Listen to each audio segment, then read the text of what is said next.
And again, for those of you who've just joined in, I just want to say welcome to Transformational Tuesday.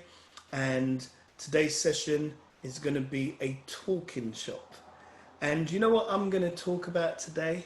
It's something that, as I said in the opening introduction, has almost become desensitized because we've learnt to manage it and turn the volume down. And even when the volume should be turned back up a little bit, we're like, nope, not talking about it, not interested. I've got to get on with my life. I've learnt to cope, not managing very well or didn't manage well. I'm doing better now. So I'm not going back to that trend of being anxious. But I do want to talk about it. And what I want to talk about today is coronavirus second wave. It's a delicate subject. There's a few things that I want to share, and more importantly, I want to gather from you, how are you feeling about it? What's your views? There are people in different parts of the country who are experiencing lockdown. And then there's other parts who are like, time to go out. Time to get involved, time to get involved in the social life. Leicester was one of the first regions that went into forced lockdown. Yesterday there was an announcement of the 19 regions or particular regions in London which is showing huge spikes. How many of us knew that the R number is over 1? So I want to have this conversation. I want to talk to us. I want us to talk to each other. You know, we've heard that Boris Johnson wants the schools to reopen in September. He's talked about it from a moral perspective. But yet, entertainment places that were due to be reopened, including bowling alleys and casinos, are now told that you're not going to open. Ice skating rinks, you're not opening. What about live music events that were meant to be rescheduled and start again? No. You can't. It's not opening. But schools must open. As a parent, how do you feel? Or as a grandparent, how do you feel? If you know that your grandchild is potentially at risk. Now, we know that a lot of children don't seem to be suffering with coronavirus, but we're not sure if they're asymptomatic. There's still so much stuff we don't know. Are you happy for your teenagers to be back out doing everything? Does anyone really know what the rules are on shielding at the moment? Because it's mixed messages. I spoke to a nurse who works at the NHS who was shielding, and they told her categorically, the shielding is over. Lockdown is over. You need to come back to work. And she's traumatized. She's in her mid-50s towards late 50s. She's like, I am one of those who are at risk. But if I don't go back to work, I run the risk of losing my job. But if I do go back to work, I run the risk of becoming ill. Here's a question. Does anyone know what the rules are on shielding? Does anyone know what their entitlement is? How long does furlough last? Has it stopped? What are you entitled to anymore? And it's becoming a subliminal anxiety again. I know people are saying, I'm not going back to work until next year. And many companies have said, we're not having you back until next year. But some of you are being forced to go back. Some of you have been invited back out to your old normal. And there's a pressure, there's a challenge to go back to what you were doing, because we followed this spectrum to believe that it was, we're going over the hill, we're down now on numbers. And in the last 2 weeks, the spikes have started. But are we feeling a bit different to how we did 4 months ago? Are we now feeling, oh well, we know what it is. If we get it, we get it. I've heard people talk like that. We've moved from isolation to herd immunity in some respects. We've been told we can't do certain things, but yet you watch the Premier League games where there's no one in the stands, but if someone scores, they're hugging each other. Before it was a fist or an elbow. Now they're hugging each other with their sweaty bodies. What's really going on here? And I sense that there are some people in this room who are a bit concerned. Teachers have had to go back, but now we're in this holidays and people's marks have been coming in on their grades and they've been downgraded. It feels messy. It feels confusing. Can we travel? Should we travel? If we travel, we'll be incubated. Do we have to go into isolation when we come back? It was only 2 days ago they're saying we may now block France, which is our nearest neighbours, by 18 to 22 miles away from our coast. Should we block them because anybody coming in from France should be isolated? What's really, really going on? How do we feel? Do we feel competent and confident that we should just carry on as normal? Some people are saying, you know what? I'm never going back to that place where I was chronically scared to go out. Here's the big one, which I think is a really delicate conversation. This mask wearing. I know when I put on a mask, I feel claustrophobic. We were at 37 degrees a few days ago, and to put on the mask, I felt I was going to pass out. So you see people walking around with the mask under their chin now. What's the point? Where are we at, ladies and gentlemen? There are people in Greater Manchester who've been told no more bubbles, no more visiting family and friends. There's a messaging that's saying, I don't want to kill my grandparents. And that's in England. Some of you are in Liverpool. Well, when does Greater Manchester not border Liverpool? How are you feeling up there? How are you feeling? I've heard about Brent. I've heard about other boroughs in London. Hackney and Islington has the highest number of 33 people every day being infected. What about test and trace? What's that? Has anyone on this platform been tested? Would you be kind enough to share your experience?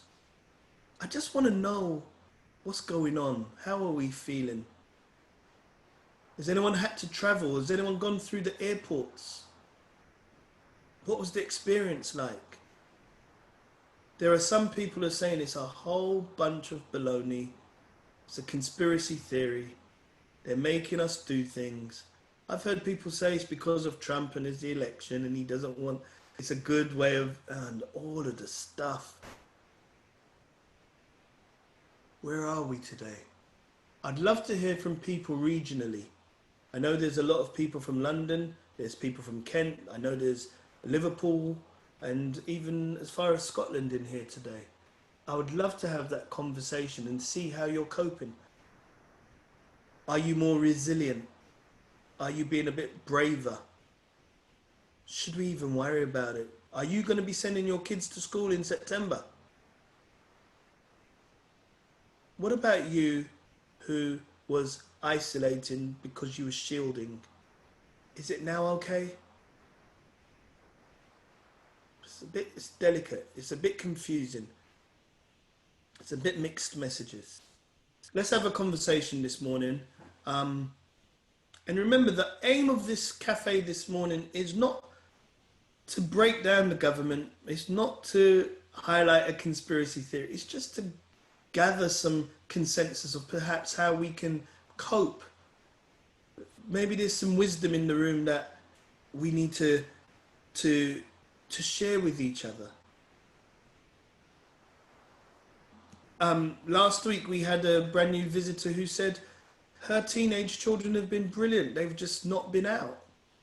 But how good is that for a child to be on lockdown, housebound for 4 to 5 months? Let's have that conversation this morning. I especially would like to hear from someone in Liverpool, if there's someone in Manchester or Derby or Nottinghamshire or Leicester in particular. If someone's near there, let's have that conversation this morning. Good morning, everyone. Good morning. This is a very good topic today, and which I'm going to be listening to hear what everybody's view is so that I can learn. I've been shielding, as you know, because I have a sick son and I'm a nurse as well. So, and and because I'm, Black as well, belong to the BME, and I used to have problem with my vitamin D as well. So I received a letter myself to shield anyway. So I've been working from home, and one of the agreement with my manager when the shielding finishes August, because I only do term contract, so I'm legally on holiday at the moment, going back in September. So the plan was there's a risk assessment that the government asks to be done for everybody if you're shielding for you to go back to work. And that depends on the employer. The power has been given to the employer to do that, to make sure it's safe, COVID safe for us to go back. So my agreement with my manager was we'll do this risk assessment, and which shows I'm high risk. So I agree with her. I'll be referred to the occupational therapist to assess things and see what is there for me. But it's funny that you started this topic, because yesterday, from nowhere, I just received a text message saying that, can you go to your doctor and let your doctor say, okay, for you to come back? And I've asked this question from my doctor before, which they emailed me to ask my GP. And my GP said, no, I'm not putting myself in that position. They should stick to what the government says and reassess you. I'm not occupational therapist. I don't want to carry that risk. I don't want anything to happen to you. And they say your doctor says it's okay. So this worries me a lot. To be honest, Dr. Mike, is a very big palaver. I know a lot of people were supposed to be brave. But in Liverpool at the moment, there's spike of high level of corona everywhere in some parts of Liverpool. Is worrying. And we all don't know what's happening. There's test and trace, because one of my son had some symptoms and he went for the testing, but thank God it was negative. But I don't really know what's happening with the shielding. I don't think the employer get the grasp of what they're supposed to do. They just want us to come back to work, and I'm not prepared for this. I don't want to put myself at risk. I don't want to put my son at risk, who's extremely vulnerable. So it's worrying. So for me, I can't speak for everybody in Liverpool because that's my situation. But for me, I like to hear what people's idea is. I know we're Christian, but this is, let's put the faith. We have to be physical about things now, and we have to be smart as well. In as much as we want God to help us, we need to help ourselves. And I believe in that. And I pray as well. I'm being strong as well. But let's be real about this. I want to hear what real people are going to say today. Thank you. For me, it's a real situation. It's a real challenging situation, and there are others who feel just like you. In one sense, the system saying you need to go back to work. Your bosses may agree with you that actually you shouldn't. The doctors have been given a remit and instructions, and then if you do a test and trace, now suddenly if you meet someone who has been infected and you get informed that you were near them in a space, then you've got to now take 14 more days off work. Is that free? Is that holiday? Is that allowed? It's a delicate situation, and for me, I really sincerely wish you the best, and that wisdom will prevail, and hopefully even today, you will start to feel a bit more confident about the decisions you make. especially as you go through this challenging time. It is difficult, and I sympathise. Spiking, it's going crazy. You've mentioned it in Liverpool. Is it causing us to be subliminally bombarded and subliminally attacked aggressively? We're hearing it, but somehow we're almost ignoring it because we got to function, and we don't want to get into that state of where we're anxious again. So we're managing in the way we do. Thank you. Anyone else, please go ahead. I would love to hear your thoughts. How are we coping? What do we do? Good morning, Habida. Please go ahead. I think I was one of the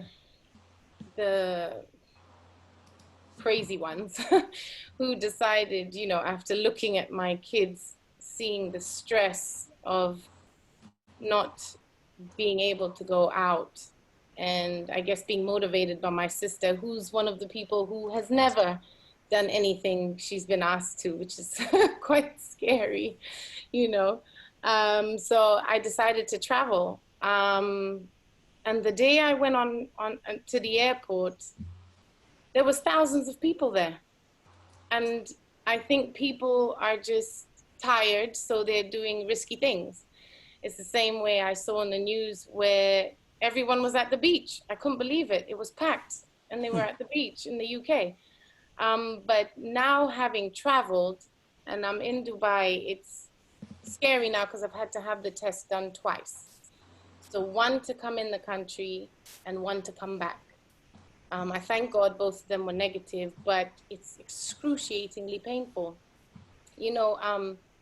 I have sinus issues, so I know what it's like to have apparatus put in your nose. But with this one, they ask you to put your head back, and they have a Q-tip, a really long Q-tip, and they go in and they have to scrape it around.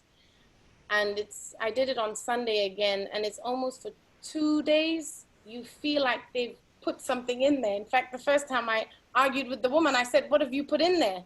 Because you sneeze, you cough, and your nasal cavities are sore for about 2 days. And they don't explain to you what they're doing. So it's scary. The whole thing is almost, I would be borderline saying almost like they're trying to scare you almost, even when you drive, like the one I did on Sunday, you have to drive in to the, it's like a drive-through, and there's people standing there with all this equipment on, and, you feel like you're in a movie, like Outbreak, and I really wish I didn't travel. If you ask anybody, if you're asking as someone saying, would you travel? I would say not to risk it. It's just not worth the amount of stress. Like even now we're traveling back tomorrow, and I really feel extremely nervous, just the process. Yeah. So, and then the things have changed. Things are changing daily on the news. Because I left and Dubai wasn't on the list where you have to self-quarantine and all of this. But I think now it is. So then you think, what has changed? So things are changing daily. So my advice would be just stay home. Yeah. So Habida, back to this testing. It's like a cotton bud they push down your nose. Did you have to get something down the back of your throat as well to take anything from you? Some people, responded, can I put it on social media? And they said, oh, I had to have my throat done, but I didn't. The ones here, you don't. But it's expensive. So you had to pay for it? Yeah, I had to pay for it. Oh my gosh, how much was it? It was equivalent to about £80. And that's for each member of your family? Yeah, I refused for the kids. I said, I'm not doing it. And I said, if I have it, they have it. If I don't, they don't. And I said, I'm not doing it. So I think there's a leniency with the kids because they said, okay. And they left them alone. Under a certain age, right? because even children under 11 don't have to wear a mask. So Yeah, it could be that. So you had to pay to get this test. Is that part of the requirements of the airline or the border control? it's And why border did you in have the to do UK now, another one? Why did you have to do another one on Sunday? because the UK now has said you have to have a test to come back. If I didn't have the test done and had a negative, um, a negative Result. result, then they wouldn't let me back in. So literally, I have to, or they do something else. And where But would they you said, say, God forbid, but let's say it was positive. right. Who looks after you? Is it the British side who say, well, you're stranded now in Dubai? Would they suddenly pay for your hotel, or what happens? I'll be honest and say I don't know. I thank God that I'm not. I haven't checked on that option, but Yeah, I haven't checked. But I wouldn't be able to yeah. leave. Yeah, I And so wouldn't be able. do you anticipate having to do another test when you get to the airport? No, because I'll have this one. So this is the Okay. one I have to show. And then when I come back, and then I have to go online to the government, the .gov site, and I have to fill in a whole bunch of forms. They have to know who I am, where I live, my phone numbers, how they can reach me. And I think I have to download an app, I think, where they're going to start following me or something like that. Wow. So that's another thing I have to do. I have to go online and fill that in before I leave Dubai. My goodness. Otherwise, they say on the site, if you come and you haven't filled this in, it's going to take you forever to get out of the airport in the UK. And you don't want that. No. You don't want that. Well, safe journeys, Abida, and thank you for sharing that with us. Quick, just last question. How quickly did you get your results? I did it Sunday and we got the results yesterday. Okay, not too bad. Okay, Okay, brilliant. well. Thank you, Abida. So hopefully you'll get back into the country safely. or you got an awkwardly extended holiday. Yeah. Oh, wow. Good morning to you, Fiona. Thank you, Abida. Your hand is up. Please go ahead, Fiona. Hi, morning all. Thank you, Mike. Actually, I was going to ask Habida, the question that you already asked, as in how soon did you get your results, which you answered. But also, actually, I was under the impression that no matter how many tests you do on the other side, when you land here, you're still required to do another test. Do you know anything about that? I didn't see that. What they do Okay. ask is that the quarantine for another 14 days. And Right. then they're going to take all this information where they're going to watch me. Because even leaving London, they say you need a test, but when you try to get a test done, you can't. They won't let you somehow, they say it's not available for you unless you have symptoms, which is very strange. That's okay. Contradictory, really, isn't it? Yeah, it was very strange. Okay, thank you. Thank you. Thank you. Thanks, Mike. Thanks, Fiona. I'm also very concerned about the group who is at risk or maybe underlying conditions. That's one thing. But it's also the shielding of those who may be older. So we're keeping grandchildren away from grandparents. Children don't go and see their mum or their dad because they're old. It's tough. I know of grandparents or elderly who the best they get is a Zoom. But there's nothing like a hug. When you hug an elderly person, sometimes they want their hand held. Sometimes, it's nice when you bring them a plate of food and you sit and you talk, and that's not happening. Remembering those who are in homes. When, it's hard enough for someone to be in a home. It's already family trauma. And then not being able to see them. I want to have this real conversation because I want to know, how is our well-being being affected? Habida, I sympathize with you.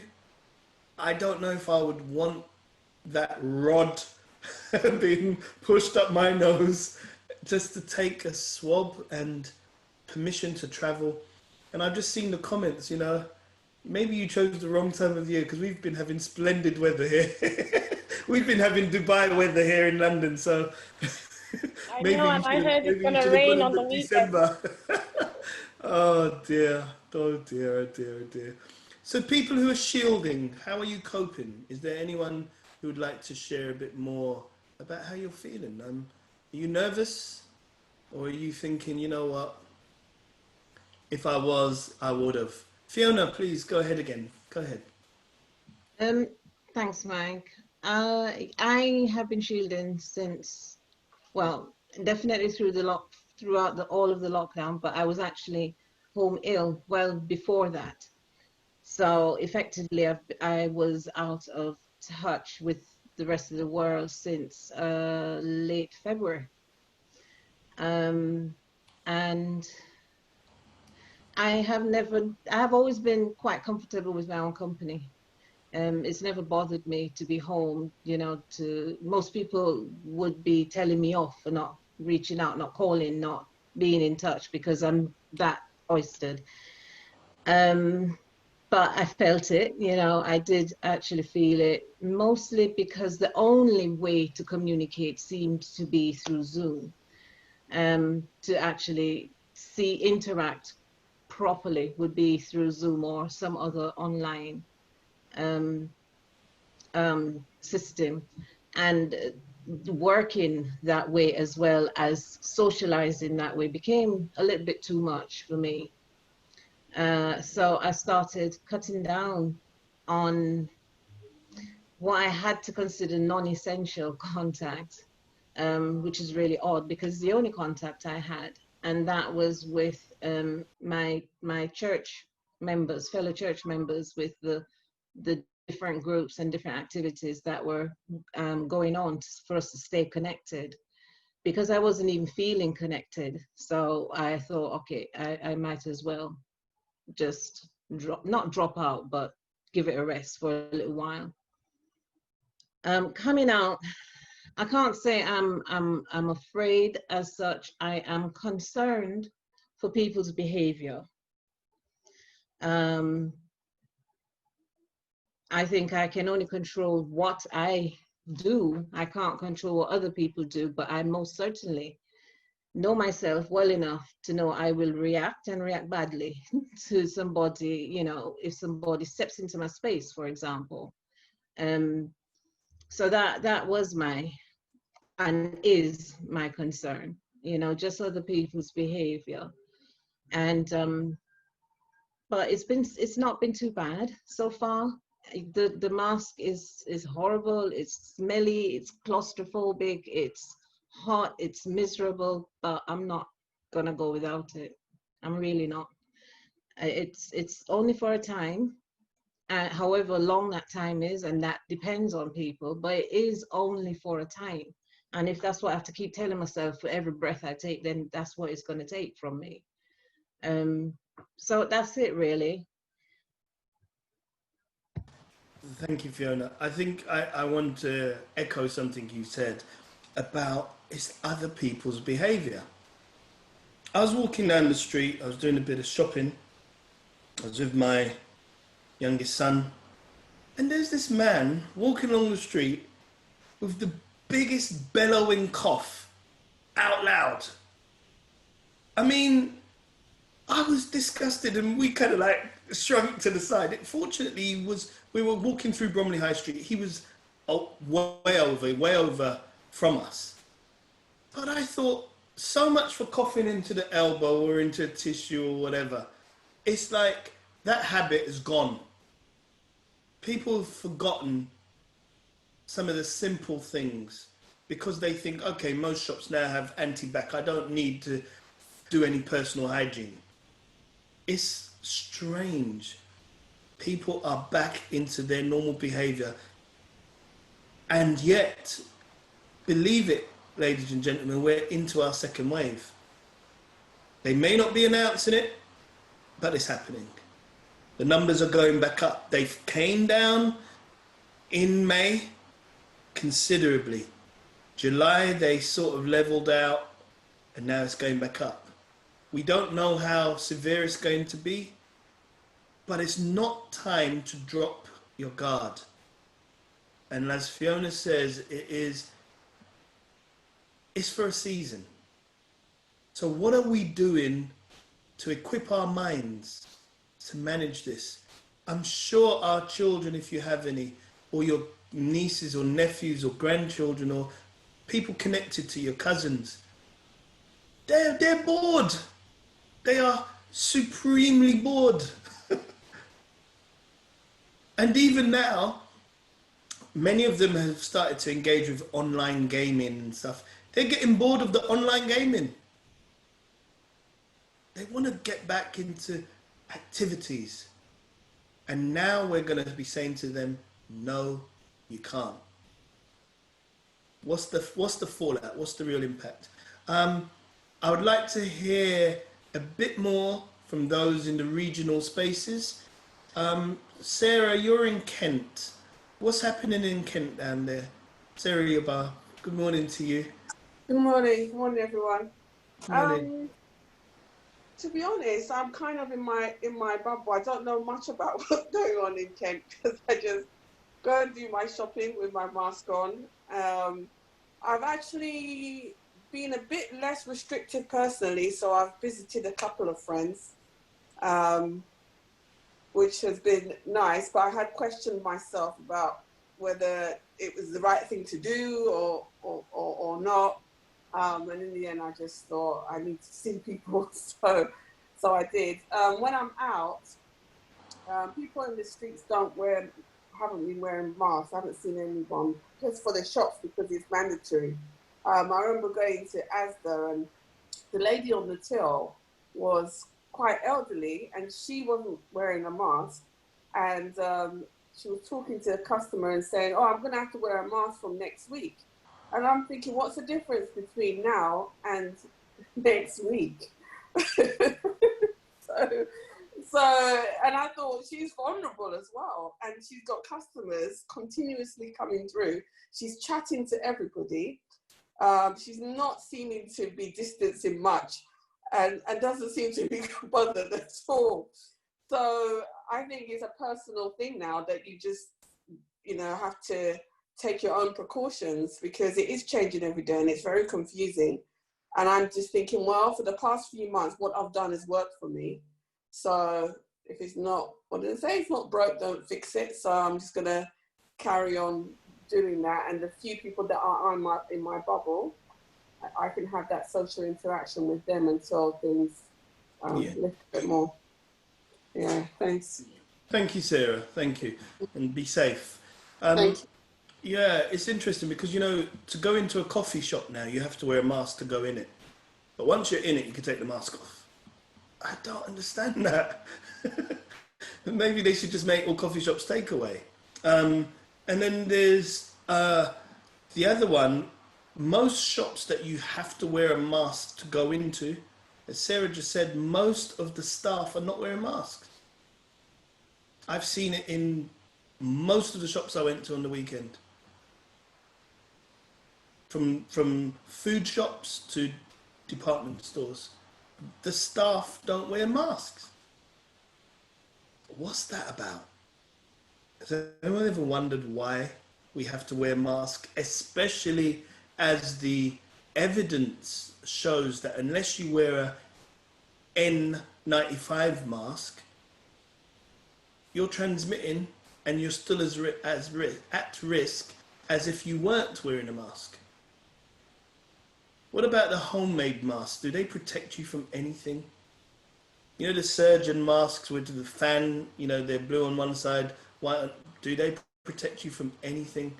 Every specialist has said the spray from the conversation and the atmosphere contamination is not reduced because you wear a mask. So what's really going on? I'm suggesting you might as well wear it. One, you don't want to be fined. 2, even if it's psychological protection for you, it's worth wearing. 3, if it reduces it slightly, take the reduction it does. It's not worth putting yourself at risk. So how do we feel? Are we ready to go back out?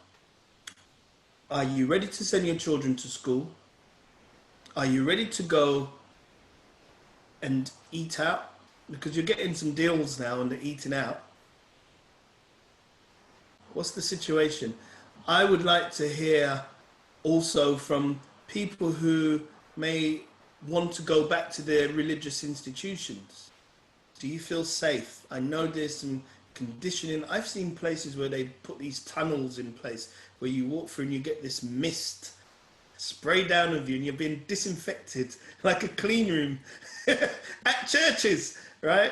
And then you've got to put your hands under this sanitizing, non-touch sanitizing thing. Then you sit apart.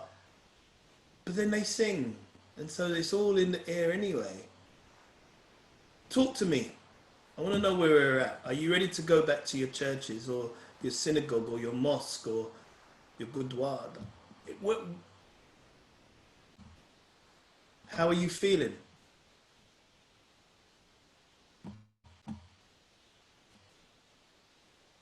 I'd like to also know if there's any teachers in the room. How are you feeling? What about the medical staff? I'm not sure if you can all hear me. I think I've frozen. Can you hear me? Just give me a thumbs up if I've... Okay, good. I think I just saw myself speed up then. What about the emergency room staff? I've had people who've been on this CAF talk about there used to be 19 people on the ward, and then it was just 2 coronavirus wards. And I've also heard people who've suffered coronavirus who's been on this CAF and say they didn't get any attention from the nurses because the nurses were on 0-hour contracts and many of them were worried for their own personal health and well-being, so they didn't go to work. Would you? Let's be honest here. That was phase 1 of this coronavirus. Are you a bit more ready today? I'd love to hear from Ijura, because I know you've spoken about shielding before. How are you this morning, Ijura? Tell us, what are you anticipating? How are you feeling towards this second wave? Are you in a better state than you were when it first started? Good morning. Good morning. Well, saying that I'm in a better state, I'll say yes, I'm in a better state than I was in the beginning because of my mindset. Because I've changed my mindset from what it used to be, from that of fear to that of, okay, whatever it is, I'm going to cope with it, I'm going to face it, and I'm going to take the precautions that I need to take. But not to completely isolate myself. I'll go out and do what I need to do, but yet be cautious of where I go and how I do the things I do. So for me, that is basically it. And my only fear is not for me right now, but for my children that are out there. Because my son, he is in uni, but he's decided to stay in his accommodation. Hopefully he'll be coming back maybe in another week or 2. My daughter, she is now working with a call center, whereby they are the one that calls those that have been in contact with COVID. So that is where she works now. And she going out there every day and coming back home. And sometimes I speak to her and I say, how is your interaction there? And there is this physical contact between her and her co-workers there. Now, this thing is spiking up in Liverpool, in some areas of Liverpool. And these people you're working with might come from such areas. But she doesn't seem to be bothered about it. She, like yesterday, she said, oh, they needed to go out. They are going for a meal. I said, meal? no, you shouldn't be going out at this time. He said, but these are the people I work with. We are together every day. So what stops it from, going out with the same people just to eat? And I looked at it and I said, well, she's right. If she can mingle with them when I'm not there, if she tells me she's going to eat to them, that will not make any difference. Because going or not going, she is already mingling with them at work. So, to be honest, I don't really know what to think or how to take this, to be on a serious note. So that's my position at the moment. Just like, okay, be there, do what you need to do the right thing that you think is right with you, and just pray that God will continue to shield you and on those that belongs to you. That's just it. Thank you. Thank you so much, Ujura. Thank you for your contribution. And I like how you started. You said you're a bit more equipped because you've adjusted your mind to not be focused on the fear. And I think that's really, really good. And it then gives you a bit more wisdom and intelligence in how you manage relationships or your activities or your interactions with people. And so be safe, stay safe, think well, live well, be well. Thank you, Jura. Sister Queen, Auntie Queen, long time no speak. Welcome, good morning. Please go ahead, Queen. Sorry, Queen, you need to be unmuted. You see, I'm not used to technology. Yeah, you're not, yeah. I say Sister Ijura has said what I wanted to say, so I don't even know what to say now. But I'll say a bit because our children are almost the same. They're doing almost the same thing. So whatever she's saying is exactly what I wanted to say, to be honest. And personally, as a person, I became naughty like Habida. She traveled, I didn't travel, but I went to the restaurant. I was complaining. Not a complaint, because I told myself no more complaining. Even my book says so, no more complaining. I was talking to my daughter because she's into this business that she's forever in her own corner, forever doing her own things.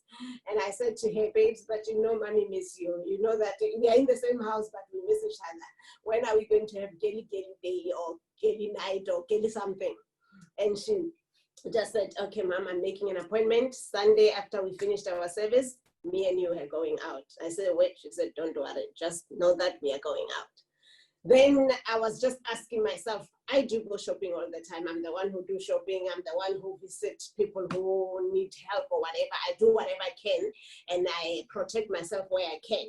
Moreover, I have a husband who works in hospital every day. They're telling me I scanned how many COVID patients daily. Saying that I'm on a better state is the same as Ejura said, because at the beginning, I remember when he used to come from work, I used to go sanitize his car, sanitize the handle, sanitize everywhere I could.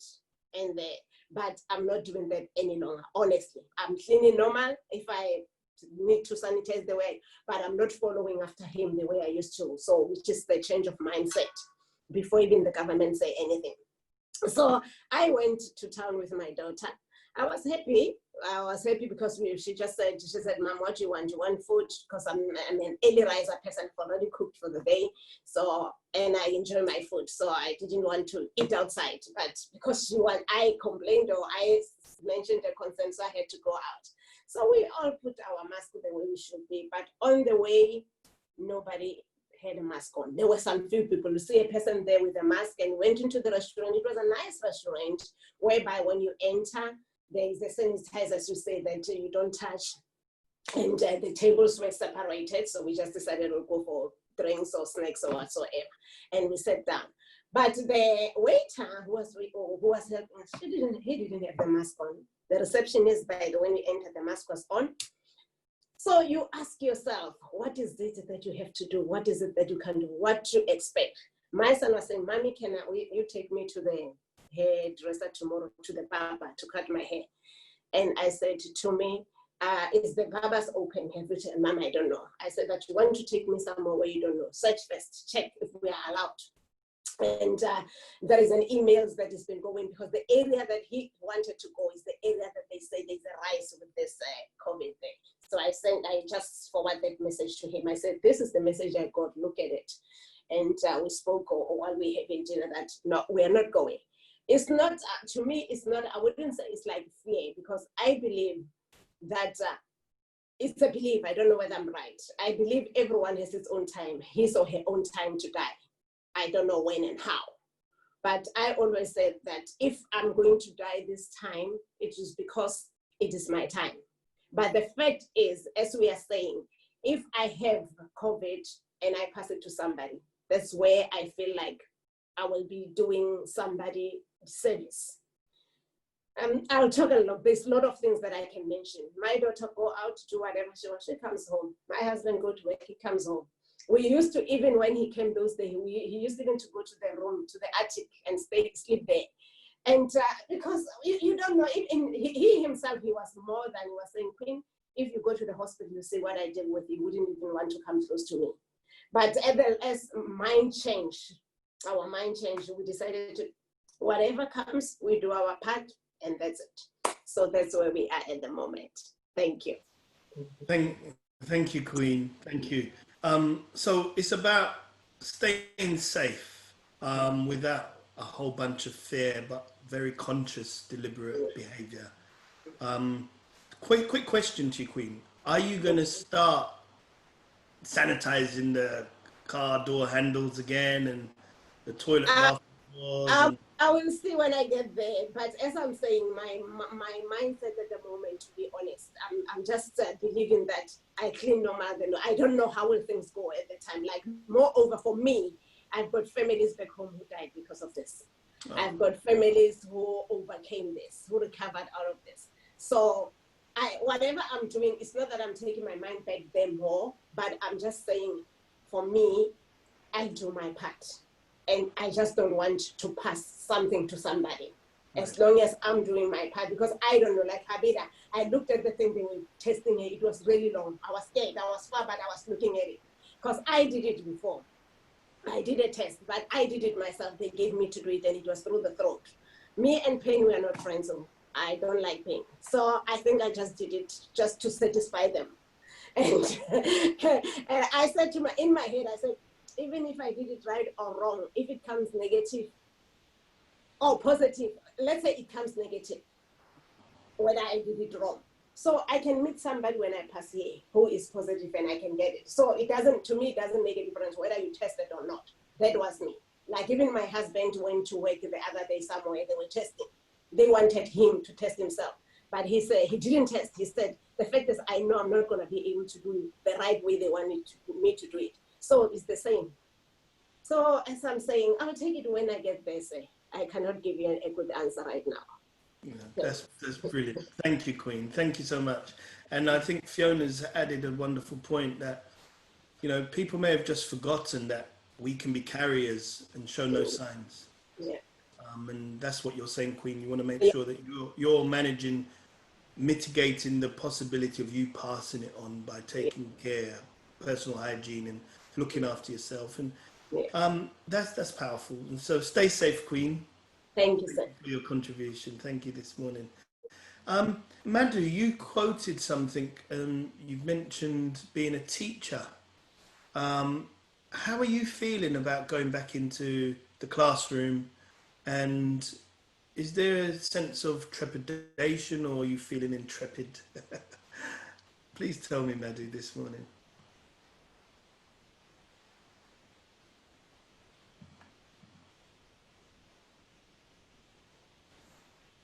Not sure if you can hear me, Madhu, but if you can and you're contributing, please unmute yourself.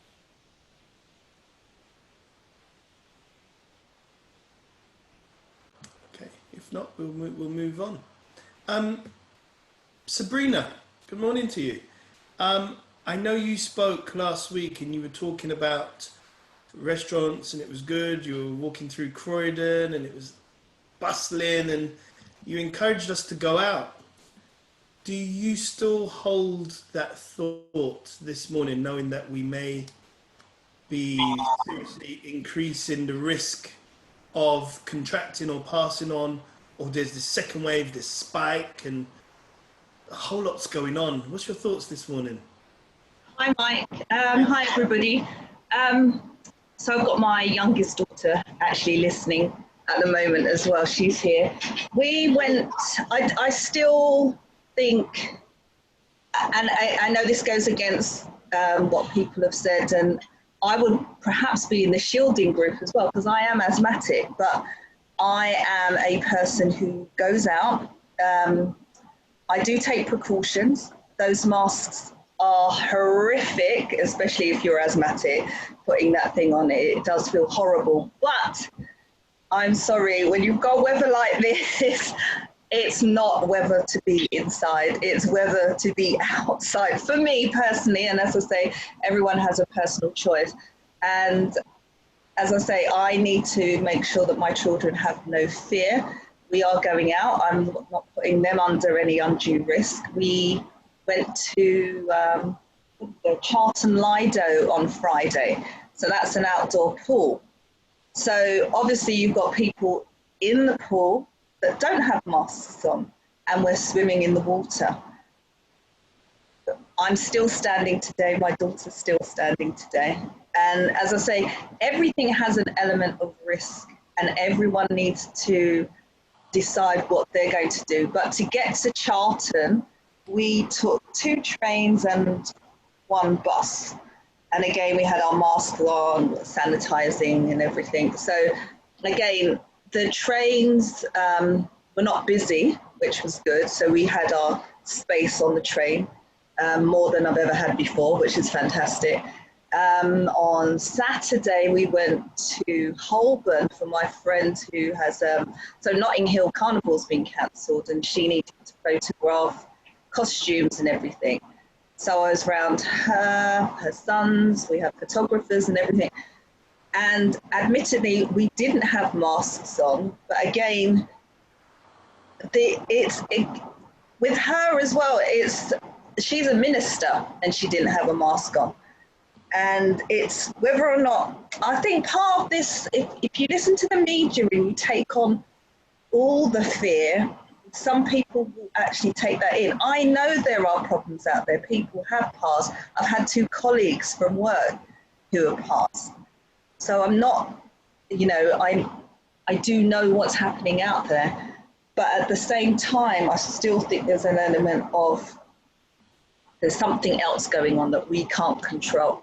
So for the time being, I'm going to live my life, because it's going to get worse in the winter months, definitely. If something happens to me, I've always said to my girls, I've had a fantastic life. We don't know when we're going to go. I think Queen was saying that. And yeah, for me, I'm just to live your life now, live your life today, take precautions, as I say, put your masks on, but take advantage of what's there, because as I say, next week, this day that you're looking at, lovely, beautiful day today, perhaps will not be there next week. You can't rewind life. You have to live for today. Today is promised. We're here. We're all breathing. Tomorrow is not promised. And that's the way I live my life. And my teenage daughter, she has been going out to meet her friends. I did stop her when we first went on lockdown. And now, for her own mental health, I've let her go out.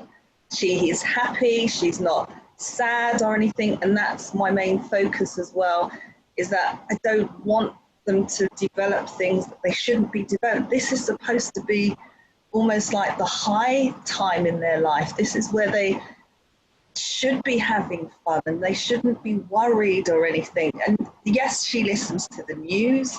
She's supposed to start an apprenticeship in September in central London. Now, whether that's going to be online now or she goes in person, that's going to be interesting. But I don't know. But for us, it's worked fine. We're all healthy. We're all fit. I take my vitamin C, D supplements, take the zinc, take the ginger, those types of things. So as I say, it won't be doable for everyone on this call because everyone's different. But that's my point of view. So there we go. Thank you, Sabrina. All I can say to you is stay safe and be well. Yeah. And like Sabrina just said, everyone's got their different ways of coping, and what works for you and your family may not work for another family or another member of your family. You know, your sister's family or your cousin's family. It may be different, and everyone's at liberty to make your own choices. So let's try and make the best choices that preserve life, to make sure that we're safe, we're being kind to ourselves in order to be kind to each other. So there's a few comments in the chat that I want to go through just before I come to you, Habida. And I think the first one was Shola. You know, interesting. She said out of 8 staff, 4 tested positive and 4 were negative. What happens there? Did you all have to go home and isolate? Because that's what the rules should tell you to do. Shola, could you just give me a quick response? If you can't speak, just jot it down in the chat for me. But I'd love to hear what happens next, because that's 50%. That's high odds. And over time, how do you know that number's not going to move up from 4 to 5 or to 6? So if you can't speak, Shola, just add your notes, please. I'd love to hear part 2 to that. Hello. Hi, good morning. Good Hi, morning. Yeah. It's Scholar. Scholar, sorry. Scholar, yeah. In my place of work, like it was the antibody that were tested on. We've been working together, no sign of anything. Everybody have been, although we do social distancing there, wear mask and all, but still, we're attending to the same, I do healthcare support, attending to the same patients and everything. We don't let people in, but we staff go out and then we come into the service. So at the end of the day, after the test, 4 of them tested, including the manager, tested positive, while 4 of us tested negative. And we're interacting together. And these people were not sick, no headache, no nothing. So it just shows that a lot of people you work with, or you chat with, or you interact with every day, they might be carriers without you knowing it. They might give it to somebody and the person is sick, but then too, they're not sick. So at the end, some of them had to go in to do the full test. They said maybe they've had it and it's gone. Their body was able to deal with it. None of them tested positive again to the full virus, because I think they had it at the initial time and it's over. So that was it. We're all fine and no problem. Yeah. Thank you, Scholar, for coming on and clarifying that. And sorry, one more thing. Ejura brought me in. I came in through Ejura. Oh, Ejura. Oh, well done. Thank you, Ejura. Thank you. Yeah, she brought me in. You're welcome. I hope you're enjoying the sessions and that they're useful.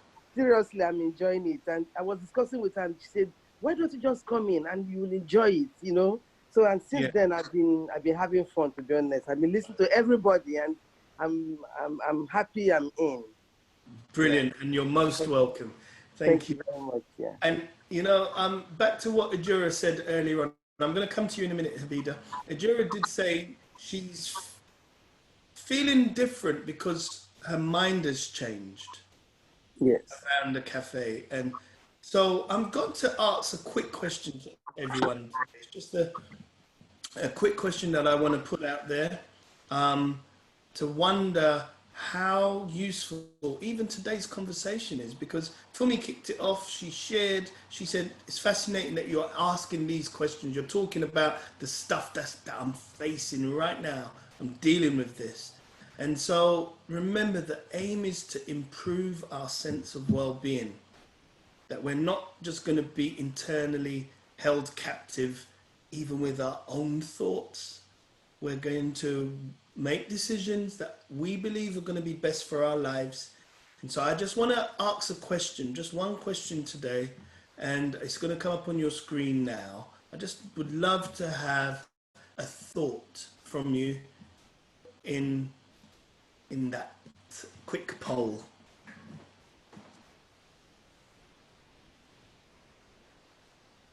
It's just really how has the cafe positively impacted your well-being and your mental health?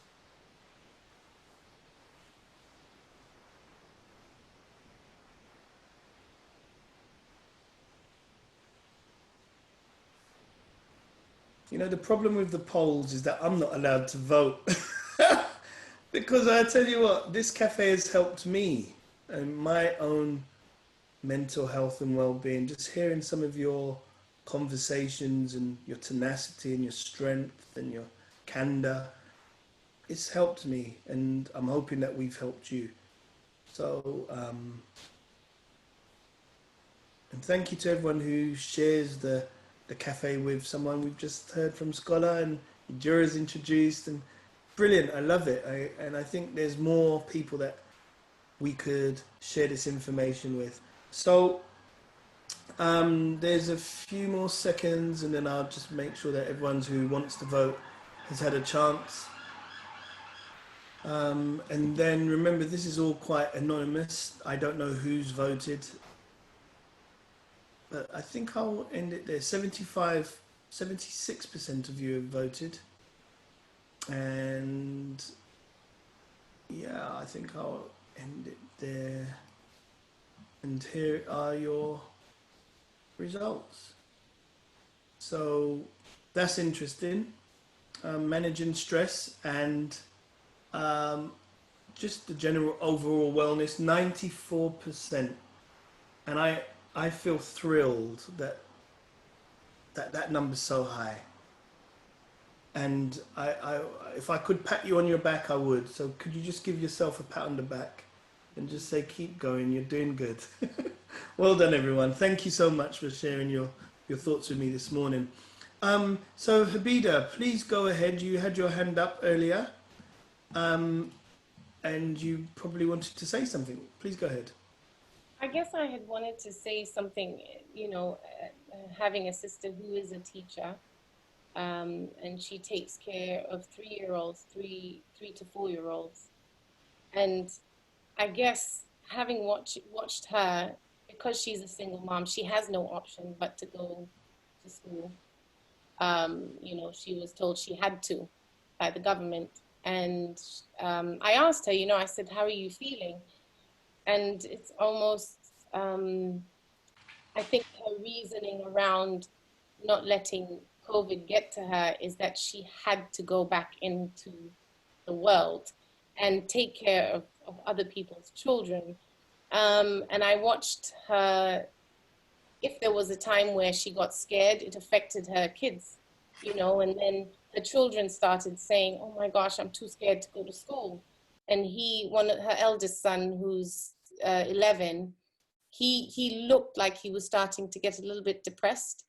And so she had to then pick herself up to show, I'm not scared, you know, so you're not scared. And it's just looking at the amount of mental playing around with things the COVID-19 has created, and the fact that she has no choice as a single mom, and having the government say to you, if you don't go to work, we don't pay you. And at school, they cut down the teachers, so she's having to do a lot more because they created these bubbles where she's everything. She's the caretaker in the playground, whereas there was someone who used to watch someone in the playground, but you can't have the kids touching too many people. Funny thing is they didn't test anyone. You know, you would think that they would have tested the teachers at least, but they didn't test. So everything is an unknown for her. And that's why I think she chooses to just go on like it doesn't exist, which is a little bit scary, but that's the way she's taken to managing her state of mind, I guess. And with me telling her what I learn here, you know, I kind of transfer onto her. Yeah, I was just trying to give a kind of, you know, insight into what a young, you know, single mother who had to go into school by force is kind of her mindset. And that must be challenging because, you know, she doesn't want to lose her job. it's a risky time, and you have to be brave to go in knowing that other teachers could be asymptomatic. They could be passing it on. Forget the bubbles, because teachers hang out with each other and they share notes. Tough one, and give her a salute for me. Yeah. Is she in the country? I know you said that you've took influence from her for traveling. Yeah, she's in Switzerland at the beach. She's posting. I said, and she even traveled to France. I said, "What are you? You know, she's. I guess because of losing your husband, you just kind of think I'm gonna let her do her thing. Because when I see her stuck inside, I see the effects. And that's why, you know, this social distancing is, I guess, even when you think of well-being, it's very tough. Yeah. So I just, you know, I don't anymore go, oh my gosh, what are you doing? Because I see it, you know, kind of grip her. I just, you know, whatever you need to do, I think, and that's why I think it's important for everyone to kind of do their best. Like, I know I did what she was doing, which was my mistake, instead of doing what I can handle, because I wouldn't have come out here if I listened to my true self, because I'm not, you know, I didn't think it was necessary. It's not necessary, but I'm sure for her it is, just the same way for Sabrina. You know, Sabrina sounds very brave. And I just think my braveness is then managing my state of mind at home, because that's what I feel better doing, you know, rather, yeah. Thank you, Abida. I just want to go back to that group of people that sometimes we kind of forget about, our elderly. We kind of forget about them. This is a shame. Is there anyone in this platform who's not been able to connect with their family, their parents or loved ones? So, I'm going to come back to you then, Havida, in a sec. I just want to hear if there's anyone else who has just felt this overwhelming disconnect with parents because we can't see them. Every September I travel to see my dad, and I've done that religiously for years. And I can't go this year. That's difficult. He's going to be he's going to be 85. So I can't go. That's weird. But he's thousands of miles away. There's some of you whose parents are local and you still can't go. Is there anyone experiencing that in the room? And if no one's talking, let me hear again from Abida. Go ahead. Hi, can I just ask you something? You know when you say you can't go, is it you can't go or you won't go? Which one is it? Ooh. Sorry.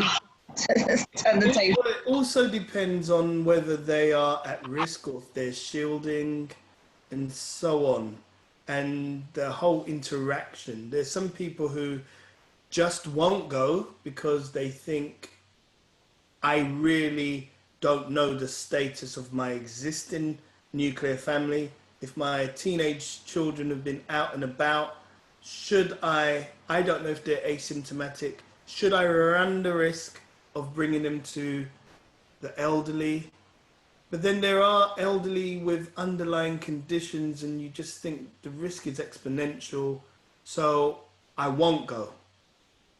And then there's some people in, like I mentioned earlier, in homes where it was people were talking to their parents through a window because they couldn't run the risk of being in the home ground. So your parent might be okay, but what about the other elderly people in that home?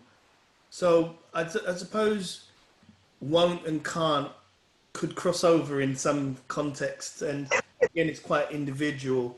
But I'm more concerned with then, let's say I won't go because I'm a bit concerned about how I could be infecting that person. Old people can be asymptomatic and not even have symptoms. There could be other contrasting or complex expressions of illness.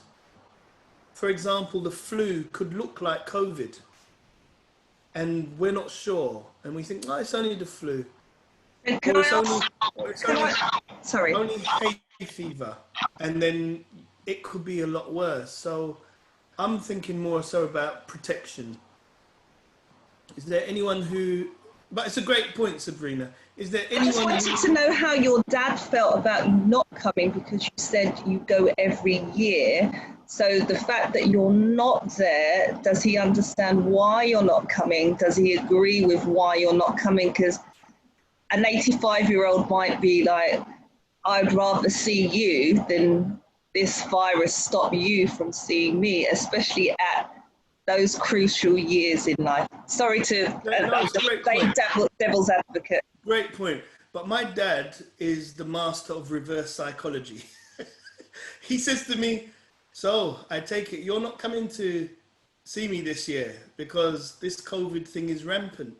Now, I don't know if that was his way of questioning and asking me, are you coming? But I took it as a point to say, I don't know if it's a good idea, Dad. I just said, I don't know if it's a good idea to travel at this time. He said, well, it doesn't look like it's a good idea, and maybe we'll catch up next year. And I thought, phew, I'm glad he said it rather than me saying it. So I just took the opportunity to try and be half smart and not labour the point. Thanks anyway, Sabrina.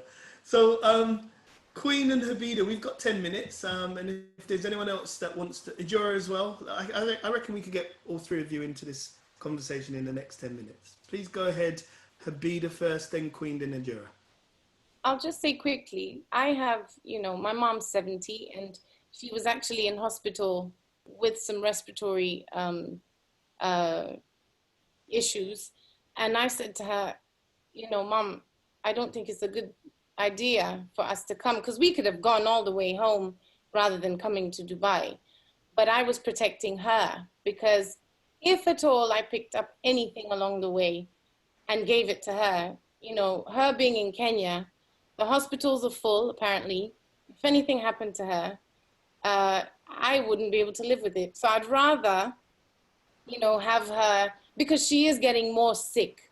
The fact that, you can, she said, oh, you talked to her, she said, I'm not feeling good today. And I believe it's her mind, because she got sick immediately. She knew my sister and I were traveling, so we are all she has left. My father's gone and she's having these panic attacks in her mind, and there's no one to get her out of her mind. She's not very physically able. So I think, there's a lot of things, but I'd rather her have that than us bring her COVID, I think. Just in case, even at the smallest chance. Yeah. And she agrees. Yeah. Okay. Thanks, Abida. Queen? Sorry, Queen, unmute, please.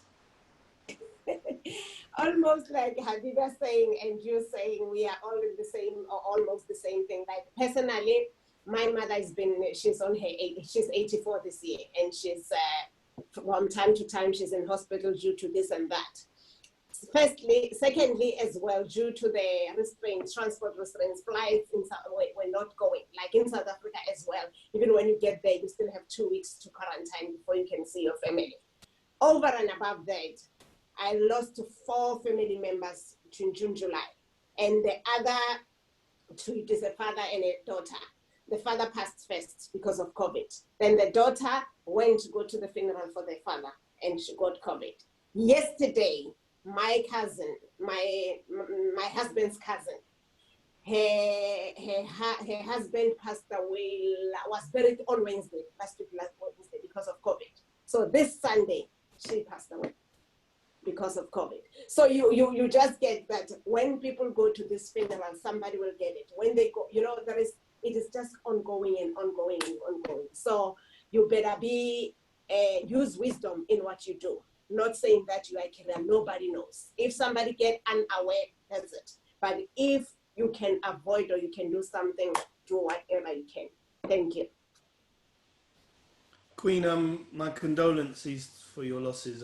It's a tough season, and I don't want to just rush on and say to the next person to go ahead. I just want to pay tribute to you, and thank you for sharing that. All right, be strong. All right, Ijora, good morning to you. Please go ahead. Thank you again. Yeah, talking about how hard it is for us not seeing our old folks this time.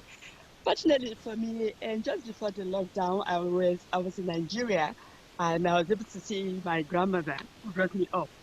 She actually turned 102 in April, so thank God I was able to see her before this time. But here in the UK, I have an adopted father and mother who I go to see. They are 86 and 83. I see them almost twice every week, and each time I get a lovely cuddle, a lovely hug from them. Coming into this pandemic, it was so difficult for me to go in to see them. And the first 3 months, not seeing them was like hell for me. But then after I started attending Wellbeing Cafe, I got that courage and that strength and all that I needed that well-being has impacted on me. And I said to myself, look, I'll go and see these people. But going to see them, I don't go in to hug them, even though it's so hard not to hug. I just have to at least see them, let them sit in the porch, and I sit in the garden in front of the house and have a chat with them. Hello, how are you doing? Lovely to see you today. And then we get to share that smile, even though I can't hug them. But the fact that I can even go to the garden and see them and talk to them was a great relief for me. So that is my own take. Yeah. Oh, wonderful. Thank you, Jura. And what a wonderful story. You were able to see the lady who raised you, and that must have been such a moment. It's great stuff. So, look, we're coming to the end. I think the wisdom in the room today is if you don't have to, then don't. Yeah? Be wise. This thing is real. But in the same breath, if you have to, use wisdom and not fear. Yeah? Protect yourself, put on the PPE where it's necessary, wash your hands, do all that you can to mitigate the spreading and the contamination of this wretched, horrible disease. Yeah? What we have to do is think well, make intelligent decisions. I'm glad that 94% of you said this cafe has helped you to even balance some of your thoughts. And if there was anxiety this morning, Fumi mentioned what needs to be done. For me, I hope you feel a bit more balanced to how you're going to approach that delicate situation at work. And for Madhu, teacher, and Sabrina, and everyone else who's spoken, Fiona, Habida, and Scholar, fantastic. Thank you for your contributions. We have to mitigate and shut this thing down. This virus is not going to beat humanity, but we have to do our part to not spread it and recognize that it is real, but we can control some of our fears with intelligent decision making. And we've already discussed where those intelligent decision makings are formed, and we also know where fear is residing. So move from that primal state of fear to intelligent decision making by decisions, yeah, by making the right decisions. So I also want to say sometimes the face-to-face visiting is wonderful, to see someone in the flesh, to smile and all that, especially if they're older. It's lovely, but you know what? Where possible, doesn't mean you don't connect. Make a phone call, connect with Zoom or email. Some people like reading.